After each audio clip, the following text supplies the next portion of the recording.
24 फरवरी की रात दिल्ली के नॉर्थ ईस्ट इलाकों में जो दंगे हुए उसने दिल्ली पुलिसिंग पर कई सवाल खड़े कर दिए।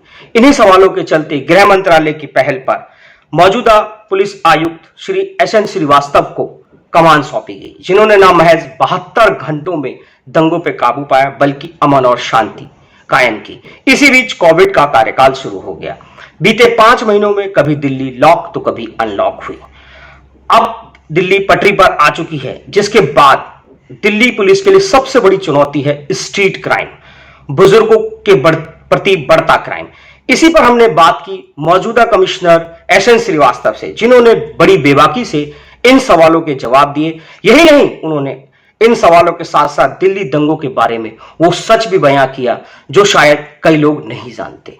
SN श्रीवास्तव जी, आपका पंजाब केसरी में बहुत बहुत स्वागत है। श्रीवास्तव जी, जैसा बीते 4-5 दिनों से लगातार कोविड के केस दिल्ली में कम आ रहे हैं, वहीं आपके चालानों की संख्या लगातार बढ़ रही है। यानी इसका मतलब हम ये समझें कि लोगों ने कोविड के घटते मामलों को देखते हुए लापरवाही शुरू कर दी है।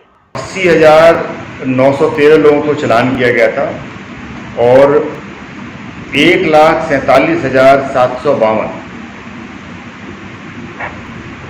लोगों को मास्क दिया गया था। हमने शुरू से ही ये कहा था कि देखिए भाई,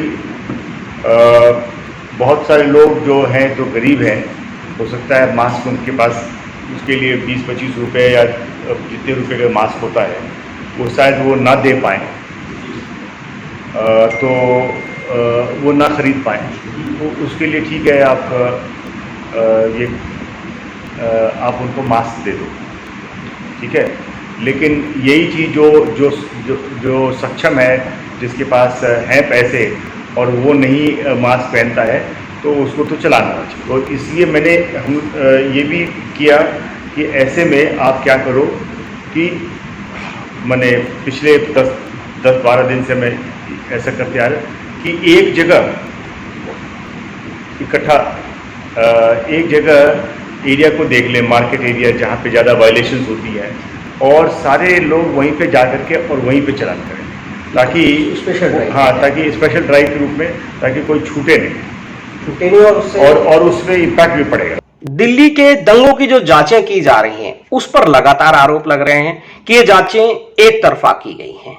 सवाल पुलिसिंग के साथ साथ उनकी जांचों पर उठ रहे हैं। इस पर आप क्या कहेंगे? दंगे हुए, दंगे के बाद हमने 752 केस रजिस्टर किए। आप दिल्ली के इतिहास में चले जाएं, कभी भी किसी राइट में 752 केस रजिस्टर हुआ हो तो बता दीजिए। 1984 के दंगे में भी इतने केस नहीं रजिस्टर हुआ। यानी इसका निष्कर्ष क्या होता है कि हमने सबको अवसर दिया कि आप अपनी जो भी आपकी कंप्लेंट्स हैं, आप कंप्लेंट लॉन्च करो, हम कंप्लेंट लेने वाले हैं। तो उसमें बेसिकली सोच यही थी ना कि हम सारे केसेस को हम रजिस्टर करेंगे। तो 752 केसेस। अब 752 केसेस का हमने इन्वेस्टिगेशन भी देखो किस तरीके से किया। हमने SITs बनाए, इम्पॉर्टेंट 60 केसेस SITs को दे दिया। आप ये भी जानते हैं कि क्या परिस्थिति थी वहाँ पे, क्या कम्युनल सिचुएशन था कि नहीं था। अगर नहीं था तो दंगा कैसे हो गया? कुछ न कुछ तो बात होगी। तो इस चीज़ की जांच के लिए हमने एक और टीम गठन किया। बहुत सारे नुकसान हुए थे, आगजनी और अन्य लोगों को चोटें आई थी। डिस्ट्रिक्ट पुलिस उसको इन्वेस्टिगेट कर रही थी। तो ये सारा क्या हुआ, 1300 से ऊपर लोग अरेस्ट भी हुए थे। इसका मतलब हुआ कि हमारा पूरा मंशा था कि इसकी तह तक जाएं, है ना, तभी तो हम 1300 लोग को अरेस्ट करेंगे। हम आंकड़े नहीं देना चाहेंगे कि किसका कितना, लेकिन वो फेयरली बराबर था। और इसके बाद हमने करीब 225 से ज़्यादा केसेस की चार्जशीट इन्वेस्टिगेशन कंप्लीट कर लिया और चार्जशीट डाल दिया। इसके आगे भी और भी चार्जशीट डलने वाला है। कई केसेस में इन्वेस्टिगेशन आगे भी चल रहा है और हमारा तो इच्छा यही है कि इस केस की ऐसी छानबीन की जाए निष्पक्ष होकर के, बिल्कुल फर्म एंड इम्पार्शियल, किसी को बख्शा नहीं जाएगा और किसी के साथ भेदभाव नहीं की जाएगी। इस इरादे से हमने इन्वेस्टिगेशन किया है और अंत तक लेके जाएंगे। मिसाल के तौर पे सारा वीडियो फुटेजेस हमने इकट्ठा किए, कुछ तो हमने मीडिया से ही मांग के दिया था, कुछ हम आम पब्लिक से भी हमने कहा था कि भाई आपके पास अगर कोई उस चीज़ का अगर आपके पास वीडियो फुटेज है और या कोई भी आपके पास चीज़ है जिससे इन्वेस्टिगेशन में सहायता मिले तो आप हमें बताइए। दिल्ली पुलिस अब दिल की पुलिस बन चुकी है। इसकी मुहिम कहां से शुरू हुई और आखिर ये ख्याल कैसे आया कि दिल्ली पुलिस को अब दिल की पुलिस बना दिया जाए? कोविड कार्यकाल में दिल्ली पुलिस का एक नया चेहरा लोगों ने देखा, आप इस पे क्या कहेंगे? देखिए, हमारा काम तो है ही है। आज हमसे कोई बात कर रहा था तो वो मैंने यही कहा था कि देखिए दिल्ली पुलिस का काम क्या है? पुलिस का काम है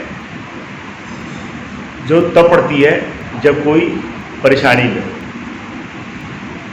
आम चीज़ों में, जैसे किसी को अगर कोई घटना हो गई तब वो पुलिस से संपर्क में आता है, तो उस समय ज़रूरी है कि उसको समुचित उसका समाधान हो और वो एक अच्छे भाव से हो, है ना। अगर हम ये करने लगे तो अपना काम पूरा हो गया। तो उसके लिए हमने ज़रूरी है कि हम एक तो सक्षम हो, अपने काम में निपुण हो, और दूसरा है कि एक हम अच्छे दिल से, यानी हर एक व्यक्ति को मदद करने की नीयत से हम उसे संपर्क में आए।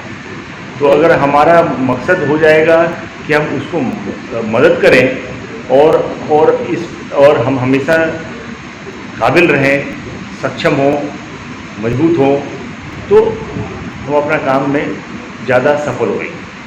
5 महीने के अगर हम क्राइम ग्राफ को देखें तो घटा है, लेकिन बीते 1-1.5 महीने के अगर हम क्राइम ग्राफ को देखते हैं तो लगातार स्ट्रीट क्राइम, बुजुर्गों के प्रति अपराध और महिलाओं के प्रति अपराध बहुत तेजी से बढ़ रहा है। दिल्ली पुलिस के लिए बहुत बड़ी चुनौती, इसके लिए आपकी क्या प्लानिंग है? हमने पिछले 12 महीनों का हमने पीसीआर कॉल लिया है। केस रजिस्ट्रेशन तो आपके हाथ में, आप केस नहीं दर्ज करें, लेकिन पीसीआर तो कॉल आएगी, आप उसमें कोई हाथ नहीं है उसमें। तो रॉबरी का देख लीजिए, जुलाई के महीने में करीब 1559 और हर एक महीने आप देख लीजिए 1830, 1248, फिर 987, 970, 1145, 1256, 1339, फिर मार्च में कम हुआ था, अप्रैल में और कम हुआ, मई में थोड़ा बढ़ा और जून में अभी 840 हुआ है। और जो जुलाई में देख रहे हैं, जुलाई के आंकड़े करीब इससे कम ही है, ज़्यादा नहीं होने वाला। जो कॉल आते हैं और हमारा केस जो रजिस्टर है 22.61% केसेस में तब्दील हो जा रहे हैं।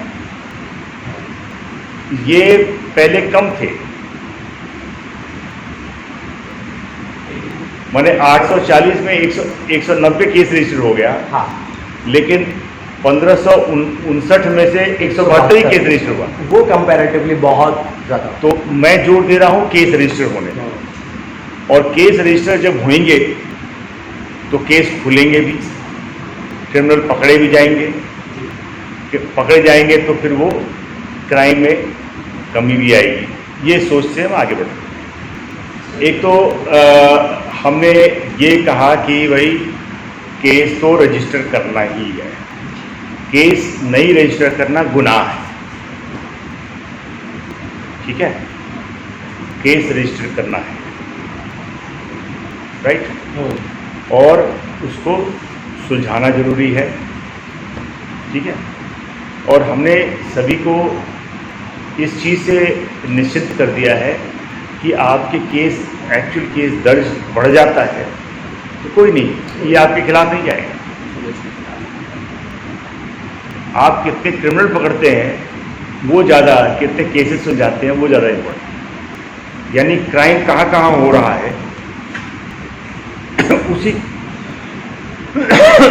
उसी हिसाब से हमने पिकेट लगाया, पेट्रोलिंग भी बढ़ाया, उसी प्रकार से प्रखर की बीट लगाई ताकि क्रिमिनल पकड़े जाएं और क्रिमिनल क्राइम न कर सके, उनको मौका न मिले।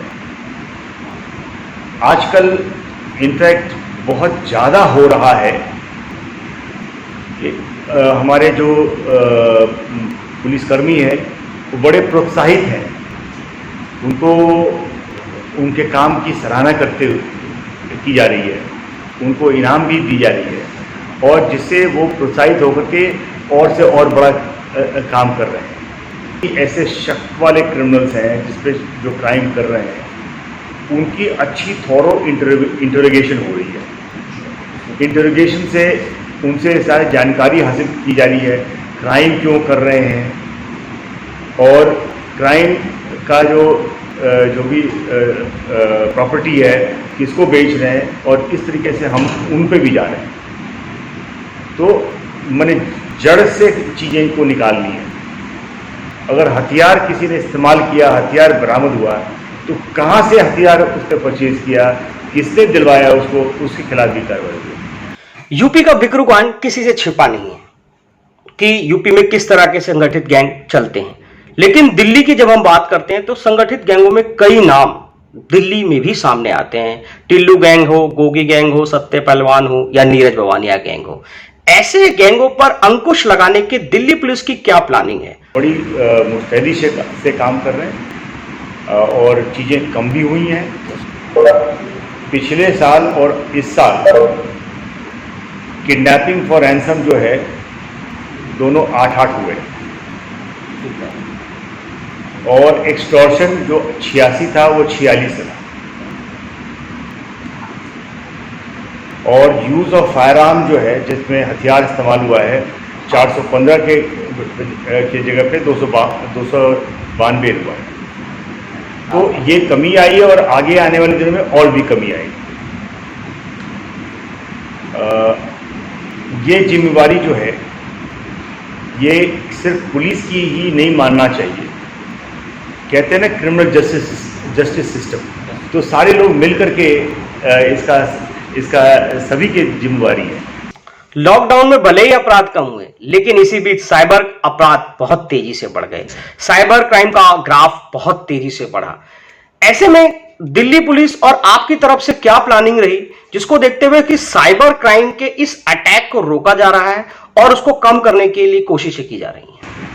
अब ये साइबर क्राइम आप जानते हो वो सामने आता नहीं, आदमी पीछे से क्राइम कर रहा है। लोग की जो भी मानसिकता है उस हिसाब से मानसिकता से अपना काम कर रहे हैं। तो इसमें आपने देखा कि मार्च तक तो करीब करीब बराबर सा था, अप्रैल में बढ़ा, मई में और बढ़ा, जून में घटा और जुलाई में मार्च वाली स्थिति पे आ गया। जुलाई में और इसका वजह, जो घटने का वजह है कि पुलिस ने कार्रवाई की है, उनके खिलाफ क्रिमिनल केसेस रजिस्टर किया है, तो इसलिए घटा है।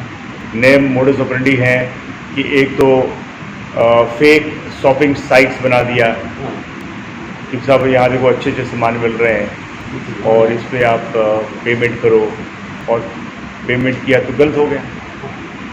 आप कोई भी सामान लेते हैं तो आप उसको पे कर देते हैं, फिर सामान की डिलीवरी होती है, तो विश्वास पे ही पे होता ना। तो shopping sites, fake shopping site बना लिया और उस पर कहा कि ये सामान बिक रहे हैं, ये लीजिए, और पेमेंट कर दिया और अंततः सामान आता नहीं है।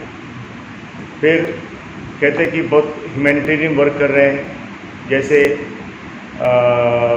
कहीं पे कुछ हम अच्छे काम कर रहे हैं, लोगों को खाना बंटवा रहे हैं, लोगों को ये कर रहे हैं, आप कुछ पैसे दीजिए, लेकिन वो खाना बढ़ता नहीं है। जॉब फ्रॉड, बहुतों की नौकरी गई होती है, अब यहाँ जॉब दे रहे हैं, इतना एप्लीकेशन बनी है, कुछ करते नए नए तरीके सोचते हैं। गवर्नमेंट वेबसाइट बना दिया कि यहाँ पे फाइनेंशियल असिस्टेंस मिल रहा है, अब अपने मोबाइल अपने बैंक अकाउंट दे दो, बैंक अकाउंट दे दिया और देखो कि उस पर OTP जाते ही सारा कैश। तो इस प्रकार की क्राइम करते हैं, मानसिकता है। अब देखो हमारे पास साइपैड है, cyber crime prevention awareness and detection unit, ठीक है। फिर डिस्ट्रिक्ट लेवल पे भी हमारे पास डिस्ट्रिक्ट साइबर सेल है, थानों में भी साइबर टीम्स लगे हुए हैं, वो इन्वेस्टिगेट कर रहे हैं। तो ये सब सारा तरीके से हम साइबर क्राइम को कंट्रोल किए हुए हैं। तो ये हमें जानकारी हमारे को जैसे कुछ तो